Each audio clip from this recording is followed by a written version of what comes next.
이번 에피소드 6화는 완다가 진정한 힘을 각성하기 시작했다는 점이 가장 눈에 띄는 부분이 아니었나 싶은데요. 에피소드의 마지막 부분, 죽음을 맞이할 위기에 처한 비전을 구하기 위해 완다는 웨스트뷰를 둘러싸고 있던 에너지막을 전체적으로 확장하기 시작했고, 이는 주변에 포진하고 있던 소드의 리서치 베이스가 대피할 틈조차도 없이 빠른 속도로 확장하는 모습을 보여주었습니다.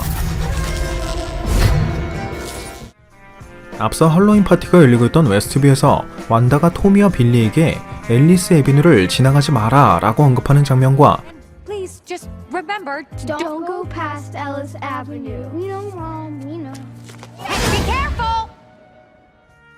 달시가 타일러는 비브라늄의 신호로 비전의 위치를 추적하고 있었다고 언급하는 장면을 통해 이러한 웨스트뷰에는 정확한 경계선이 있었다는 점을 확인할 수 있었는데, 비전이 이 같은 앨리스 애비뉴를 지나는 순간 그의 몸은 서서히 분해되기 시작했고, 달시가 이러한 비전을 도와주라고 소리쳤음에도 불구하고 타일러는 이러한 장면을 그저 지켜만 보고 있었다는 점, 그리고 앞선 에피소드에서도 비전의 시체를 바탕으로 무언가를 연구하고 있었다는 점을 고려해본다면 타일러는 비전을 대상으로 한 연구 결과에 대한 무언가를 확인하려 하는 것으로도 예상해볼 수 있는 부분이었죠. 개인적으로 이는 타일러가 비전의 시체를 바탕으로 지각이 있는 무기, 즉 센티언트 웨폰을 만들려고 했던 부분에 대한 것이 아닐까 싶은데, missions and refocused on robotics, nanotech, AI, sentient weapons like it says on the door. 앞서 유기체인 모니카가 웨스트뷰에서 추방당한 이후에도 멀쩡히 살아있었다는 점이나 무기체인 소드에서 보낸 드론 역시 그 분자 구성 자체가 변했다는 등의 특별한 변화를 찾아볼 수 없었음에도 불구하고 비전의 육체는 웨스트뷰를 벗어나는 순간 분해되기 시작했다는 점을 미루어 본다면 타일러는 지난 5년간 비전의 인공지능뿐만이 아닌 그의 육체를 이루고 있는 비브라늄에 대한 분석도 완전히 끝난 것으로 추측해볼 수 있는 부분이며, 덕분에 비전의 비브라늄 육체는 타일러가 이를 연구하는 과정에서 이미 완전히 분해된 상태였을 것이고, 이를 이미 알고 있었던 타일러는 이러한 비브라늄의 신호를 이용해 비전의 정확한 위치를 트래킹할 수 있었던 것이겠죠. 그리고 이와 마찬가지로 비전의 시체를 구해오던 순간부터 이미 그의 육체가 완전히 분해된 것을 알고 있었던 완다는 비전이 자신이 만들어낸 가상현실을 벗어나는 순간 육체가 다시금 분해될 것임을 알고 있었기 때문에 비전에게도 우린 웨스트뷰를 벗어날 수 없다라고 말했던 것이고요. We could go wherever we want. No, we can't. 이러한 타일러의 마지막 비밀 정보를 해킹하려고 했던 달시가 여기 뭔가 엄청난 비밀이 숨겨져 있는 것 같다 라고 언급하는 장면을 자세히 보면 역시나 기밀 무기 정보라고 적혀 있는 것을 확인할 수 있기 때문에, 이는 타일러가 비전의 시체를 바탕으로 비밀리에 센티언트 웨폰을 개발 중이라는 것을 더욱 명확히 할 수 있는 부분이었습니다. 또 완다가 이러한 비전을 살리기 위해 웨스트뷰를 둘러싸고 있는 에너지막을 확장시키는 장면을 자세히 보면 그 범위가 계속해서 헥사고널 쉐이프, 즉 육각형의 형태를 유지한 채 늘어나고 있는 것을 확인할 수 있는데, 원작 코믹스에 등장하는 완다의 헥스파워는 특정 대상에 대한 집중력이나 그 집중력을 높여줄 수 있는 계기가 있어야지만 그 파워가 더욱 강력해진다는 점과, 완다 비전에 등장하는 완다의 능력 역시 집중력이 미치지 않는 외곽 지역은 그 움직임이 무척 부자연스럽다는 점, 비전을 구하기 위해 집중하기 시작하자 그 능력이 대폭 향상되었다는 점 등을 미루어 본다면 이는 완다가 원작 코믹스의 헥스파워를 각성하고 있다는 점을 암시하는 내용이 되지 않을까 싶네요. 참고로 지난 영상에선 비전의 뒤로 등장한 웜홀 다이어그램과 웜홀을 통과하는 장면엔 항상 육각형이 등장한다는 점 등을 이유로 웨스트뷰 마을 전체가 하나의 멀티버스가 아닐까라는 추측을 하기도 했는데, 앞서 메피스토가 변신한 것이라고 예상했던 퀵실버가 이번 에피소드에서도 어차피 한 번 죽은 내 남편이 두 번 죽는 건 아니지 않냐라는 식으로 완다를 자극하여 그녀가 헥스파워를 더욱더 강력하게 각성하는 것을 부추겼다는 점이나 유독 악마나 지옥에 대해 언급하는 모습을 보여줬다는 점, It's not a competition, Tommy. It is if you're a winner. Tommy. Unleash hell, demon spawn! Wow. Damn it if Westview, New Jersey isn't charming as hell. 그리고 앞서 비전을 대하는 태도에서 무언가 수상한 낌새가 팍팍 느껴졌던 타일러 역시 나이트메어라는 단어를 사용했던 것을 고려해본다면, Whole nightmare ends. 이는 악마인 메피스토가 일반적인 방법으론 다른 차원에 속해 있는 현 시점의 MCU 세계관에 개입할 수 없었던 것이고, 이 같은 문제를 완다의 헥스파워로 만들어진 또 하나의 멀티버스를 통해 해결하기 위해 완다를 이용하고 있는 것이 아닐까 싶습니다.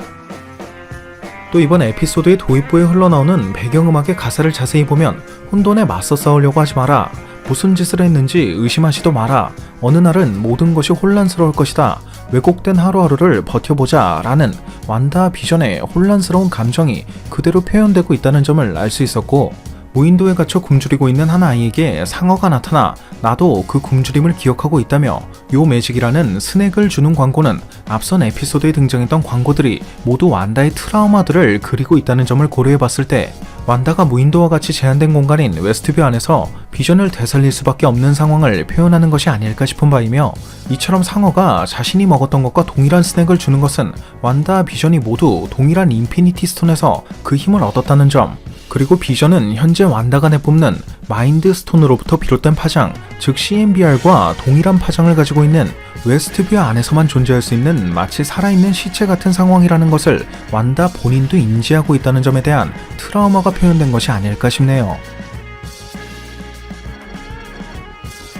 그리고 이번 에피소드에선 원작 코믹스 속 스피드와 위칸의 능력을 각성하기 시작한 토미와 빌리의 모습도 확인할 수 있었는데, 그 중에서도 가장 주목할 만한 부분은 바로 위칸의 능력을 각성한 빌리가 직접 화면을 보고 얘기하는 장면이 등장했던 것으로, And he's what you call a man-child.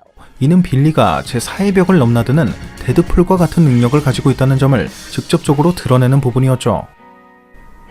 이 같은 내용은 앞선 영상에서 언급했던 것처럼 완다 비전이 제4의 벽에 대한 떡밥을 던지고 있는 것으로 생각해 볼 수 있는 부분이기도 하지만, 개인적으로는 이보단 원작 코믹스에 등장하는 빌리가 데미어즈의 힘을 가지고 있어 만화의 컵 밖으로 튀어나와 모든 만화의 내용을 내려다보거나 자신만의 우주를 창조해내는 능력을 가지고 있다는 점을 반영한 것이 아닐까 싶은데, 원작 코믹스에선 데미어즈가 된 위칸이 창조한 유토피안 패러렐이란 세계의 공주가 아메리카 차베즈이고, 이러한 아메리카 차베즈는 완다 비전과 그 내용이 이어질 것으로 알려진 닥터 스트레인지 2편에 등장이 확정된 상태이기 때문에 앞서 언급했던 것처럼 빌리가 화면을 보고 얘기하는 장면이 등장한 것은 이후 그가 이러한 데미어즈의 능력과 비슷한 무언가를 각성하게 될 것임을 암시하는 내용으로 생각해 볼 수 있을 것 같습니다. 또 이번엔 이전 에피소드에 등장했던 것처럼 뭔가 바꾸길 원하냐 라며 완다의 컨펌을 받고자 하는 웨스트뷰 주민의 모습이 다시 한번 등장했고, Is there something I can do for you, Wanda?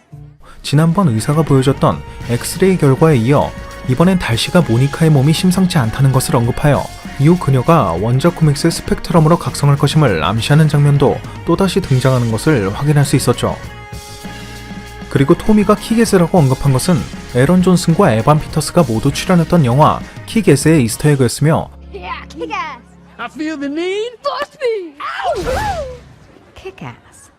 완다를 조롱한 퀵실버가 뒤로 처박히는 장면을 자세히 보면 묘비 중 하나에 판타스틱4의 어시스턴트 디렉터 이름이 적혀있는 것도 확인할 수 있었는데, 개인적으로 이는 앞선 에피소드에서 모니카가 알고 있다던 항공우주 분야의 전문가가 판타스틱4의 멤버 중 한 명이 될 것이란 점을 암시하는 이스터에그가 아니었나 싶네요. 또 6화인 이번 에피소드에선 유독 악마나 지옥 같은 단어가 직접적으로 언급된 적이 많았다는 점이나, 앞선 에피소드에 등장했던 토스트기에도 서양에선 악마를 상징하는 숫자인 666이 그려져 있었다는 점, 라디오의 숫자에도 유독 6만이 빠져 있었다는 점, 그리고 이러한 현상이 일어나고 있는 공간인 웨스트뷰 자체도 육각형의 에너지막에 둘러싸여 있다는 점 등을 모두 미루어 본다면, 앞서 언급했던 것처럼 이는 완다의 헥스 파워를 악마인 메피스토가 이용하고 있다는 것을 암시하는 중의적인 표현 방법이 아닐까 싶은 바이며, 비전에게 도움을 요청하는 아그네스 역시 비전이 발견했던 웨스트뷰 마을 외곽의 사람들이 모두 대답조차 할 수 없을 만큼 굳어있던 것과는 달리 기계적이지만 어떠한 대답을 하고 있었다는 점을 본다면, 앞선 오런 채널의 영상에서 언급했던 것처럼 아그네스는 메피스토의 부하로서 완다에게 지속적인 가스라이팅을 하고 있는 것으로 예상해 볼 수 있지 않을까 싶습니다. 오늘 준비한 영상은 여기까지였습니다. 오늘 준비한 영상도 재밌게 보셨다면 구독과 좋아요 그리고 알람 설정 한 번씩 눌러주시면 대단히 감사하겠습니다. 그럼 지금까지 올로원이었습니다.